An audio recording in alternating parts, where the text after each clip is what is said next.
Good morning. It's Chrissy K. Rollins here bringing you this week's energy update. And it is a really intense time. We are amidst Virgo season, which is our time to do some reflective work, take a look at our own integrity, take inventory of what's around us, free ourselves of any clutter, get organized, cleanse our space externally, internally, spiritually. And with all this cleansing, all this reflecting, all this structure, all this clearing out, a lot of stuff can come up. A lot of things can be really chaotic and swirling around you. Hence hurricane season for us East Coasters anyway. We're very used to this time of year being the kickoff of hurricane season. And last week we just had one that pummeled the Bahamas, as most of us watching know this by now, and traveled up the East Coast, which put us here in North Carolina in a state of preparation and prepare. And it always gives us this opportunity to assess what is most valuable. What is it that we really need to take with us if we were to leave? And what is it? It puts everything into perspective. It also shows where you have control. Maybe you can clean the gutters, and where you don't have control. You have no idea when this storm's going to arrive, how long it's going to last, but you can see it coming. And the thing about storms that are so much like life is that when you stop and you look at the structure of the storm, the strongest winds are closest to the center, but it's in the very center that it remains the calmest. I used to live on the coast here in North Carolina, and when the eye of the storm would pass over, we'd all go outside because it was calm, it was clear. But those winds that are circling closest to it is the strongest. They have the most pull, they can do the most damage. So if we take this analogy back over into our own lives and into our own body and our own human experience, we become the eye, the center of the storm.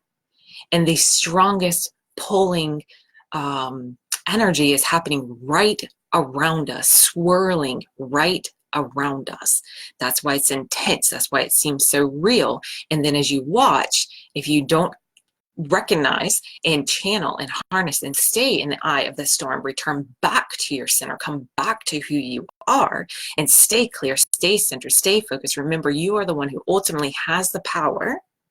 You can't control the winds, but this is home base. It can allow you to take those early warning signs, be proactive, make a different choice, rely on faith, deepen your own roots of faith and it's your own wake-up call to your habits, to your thought process, to break you out of your ruts, out of your routine, and get you back to your power, who you are. And it might cause a lot of destruction in its path, but on the other side, not only will you find that you're fully equipped to go through and weather the storm, you are also fully equipped to handle any wreckage, any debris that's on the other side. And most likely, the chaos that's swirling around you is not anything new. I bet you even predicted it coming. I bet you could even see it coming. Not all of it, mind you, not all of it. Not to say life doesn't have its little upheavals and surprises. We've certainly all had our fair share over the past 5 to 6 weeks. I know that I have in my world. I know my clients that I talk to have in their world. So this is not happening for your undoing. This is happening to undo the habits that you have in place that are keeping you stuck, that are being driven by your fears, which is causing this chaotic storm in your life that you don't realize you actually sit in the center of. Connecting yourself back to you, getting back to the present moment, getting back to your own personal power is what I think that these things come up for. Not to, again, destroy us or take us down, but to wake us up, to shake us up, and to get us to take a more honest, vulnerable, exposed look back on ourselves to see how we can shift, become more in integrity, become more balanced, and more fully and accurately represent, express, and show ourselves out here into the world. So I drew a card because I love my little deck of mermaid oracles. And the card that came forward, I just now looked at. So the card that came forward is card number 15. And I use these cards just as an opportunity to do some deeper self-reflection. That's it. I don't look at them as the be-all end-all of any kind of message or guidance or anything. All I see it is an invitation to do some self-reflection. So the card that came up is card number 15 in the deck, and it's divination. Interesting, right? Hey, whoever just joined live, you early bird. Prophecy, fate, destiny, future, fortune. So why would this card come forward right now, given everything that we just discussed? Well, the interesting thing about this Virgo energy, this cleansing, this reorganizing, this structuring, this decluttering, is that as you get more clear, as you return to being the center of the storm, as you start to allow this stuff to fall away, as you assess the damage, start the cleanup, and allow yourself to be cleansed, and allow your life to be cleansed during these disruptive times, you actually strengthen your connection to your own intuition, your own knowingness, your connection to source, your ability to navigate your world with ease, with knowing, and you can more relax into the journey. So where it seems like these things are happening and everything's falling apart, the creation and the destruction process are the same exact thing. So as you're making way, as you are clearing out, as you are creating space, as you are letting go, as you're breaking cycles of codependency, because this is where you're really going to feel this Virgo energy. It's going to come in your relationships.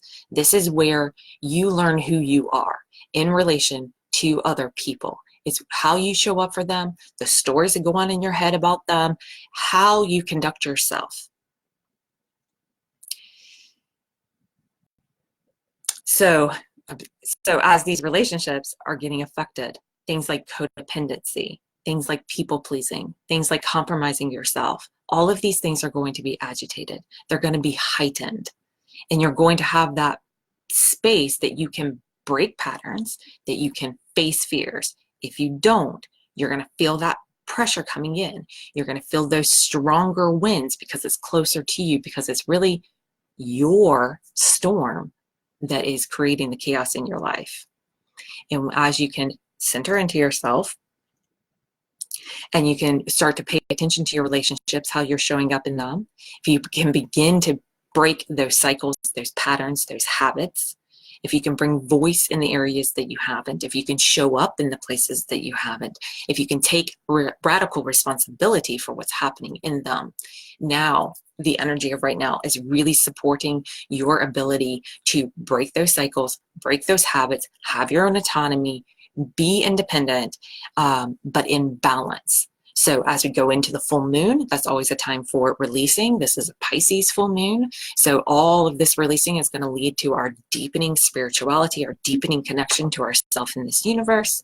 And all that cleansing and decluttering is going to happen on these energetic levels, spiritual levels, as well as on these materialistic, more here and now physical levels. So this full moon energy, releasing, restoring, cleansing, letting go. And when we couple that with the time of year that it is the time to let go of these fears. If you want these storms to settle down, you have to start doing something different. I see we got a couple people watching live, so glad that y'all can tune in so early. So you keep doing what you've been doing, you're going to keep getting what you've been getting. It is not the outside world that needs to change, it is your inside world that needs to change. And as long as that needs to shift, this is going to show up more chaotic, more disorganized. But again, it's going to be heightened right now, not because it's all coming on you, but because it's all coming off of you. You have the eyes to see it. You can take in your lessons. You can see it from, hey, Tanya, so glad you're here, babe. You see it from that different perspective. You return to the eye of the storm, the very center of it. Return to your calm, return to your peace, and let everything else settle into place. So we've got the full moon energy of relaxing, restoring, releasing, cleansing, letting go, We have the Virgo energy of structure, organizing, creating those new habits, doing the right thing. And we're also inching our way closer and closer and closer to the fall equinox, where everything gets into that perfect balance. So you can see how, as we start to go into balance, the symptoms of disbalance will always heighten. It will always heighten. So when it starts to come up, it is a sign that you're closer than you think, not further than you think. So keep the faith, stick with your guidance from inside and what life is inviting you to do from the outside, and allow yourself to release what it is that you have been doing before. Face those fears and take that step forward. If you're like, Chrissy, I don't know how to do this, then you reach out to me. We'll have a conversation. Join me over in the Conscious Success community. I'm going to do a 3-card spread over there. You can get some more in-depth insight there, and we can keep the conversation going. So if you have watched this far, I honor you. We're at 11 minutes now, so I'm going to wrap it up. Drop some comments. Let me know. How has this Virgo season been affecting you? How do you weather out the storms in your life? And what is it that you are committed to releasing and letting go with this full moon energy as we get closer and closer and closer to this universal balance?